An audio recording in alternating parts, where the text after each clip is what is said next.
வணக்கம். எல்லாம் வல்ல மூகாம்பிகையினுடைய அருளோடு ரிஷபராசியில் பிறந்தவர்கள்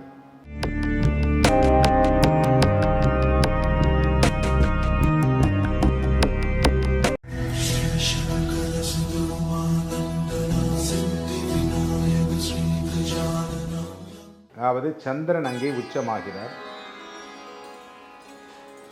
சுக்கிரன் ஆட்சியில் இருக்கிறார்.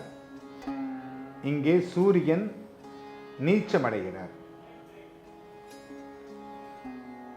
இந்த சூரியன் நீச்சமடைகிற பொழுது இவர்கள் மார்கழி மாதத்தில் பிறந்தவர்களாக இருந்தார்களே ஆனால், அதாவது ரிஷபராசியில் பிறந்து ரிஷப லக்னத்தில் பிறந்து அவர்கள் மார்கழி மாதம் பிறந்திருந்தார்களே ஆனால் இவருடைய வாழ்க்கை தரம் எப்படி இருக்கும்?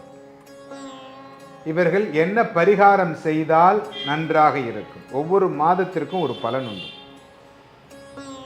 ஒரு மாத காலம் சூரிய பகவான் ஒரு வீட்டிலே அமர்ந்து ஆட்சி புரிகிறார். அந்த ஒரு மாதத்தில் எந்தெந்த இடங்களில் இவர்களுக்கு பலம் அதிகமாக இருக்கிறது? இப்ப நாம் பேசிக்கிட்டு வர்றது எல்லாமே பலம் இல்லாத வீடு. 8ஆம் இடம்.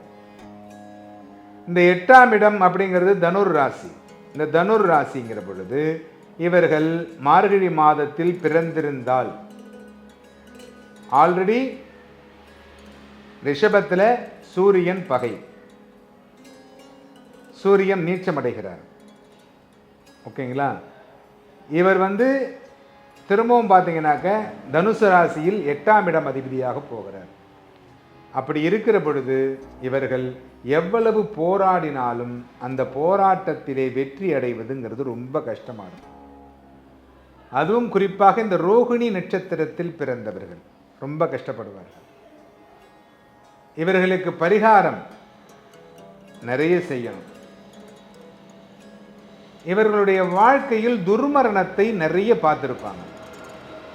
அதுவும் இவங்க வண்டி போகிற வண்டிக்கு முன்னாடி முதல் வண்டி ஆக்சிடெண்ட் ஆகிருக்கும். இவங்க ஆக்சிடெண்ட் அடிக்கடி பார்க்குறவங்களா இருப்பாங்க. அதே மாதிரி இவருடைய மனைவிகள் அப்படின்னு தான் சொல்லணும். மனைவிகள் அப்படி இருக்கிறதுக்கு வாய்ப்புகள் உண்டு. அதில் சிலர் 2 பக்கமும் சந்தோஷம் இல்லாமல் இருப்பார்கள். இவர்களுக்கு பெண்களால் சுகம் ஏற்படுவது அப்படிங்கிறது கொஞ்சம் சிரமமாக இருக்கும். சுக்கிரன் சரியான இடத்தில் அமர்ந்தால் மட்டுமே இவர்கள் மனைவி நல்ல விதமாக அமைவார்கள். அந்த சுக்கிரன் சரியாக இல்லை என்றால் கண்டிப்பாக அந்த மனைவி பிரச்சனை நிறைய இருக்கும். இதுக்கு பரிகாரம் அப்படின்னு எடுத்துக்கிட்டிங்கன்னா இவங்க திலோகமம் பண்ணுறது தான் நல்லது. ராமேஸ்வரம் சென்று ஒரு முறையாவது 16 பிராமணனை வைத்து 24,000 ஆவர்த்தி திலோகோமம், யமராஜ ஹோமம் அப்படின்னு சொல்லுவாங்க, திலோகோமம் அப்படிம்பாங்க. மாலா மந்திரம் சொல்லி இந்த திலோகோமம் செய்து, அந்த திலோகமம் செய்த பிறகு மறுநாள் அங்கேயே நீர் சிரார்த்தம் அப்படின்னு ஒன்று சொல்லுவாங்க. சில பேர் வைகை சிரார்த்தம் அப்படிம்பாங்க, கங்கா சிரார்த்தம் அப்படிம்பாங்க. இந்த மாதிரி அந்த சிரார்த்தத்தை, அந்த திதியை அங்கே கொடுத்து வந்தார்களே ஆனால் அவர்களுக்கு நிறைய பிரச்சனைகள் குறையும். ஏன்னா சிலருக்கு ஆண் வாரிசு இல்லாமல் இருக்கும். இந்த பிரச்சனையில் ஆண் வாரிசு அடிபடும்.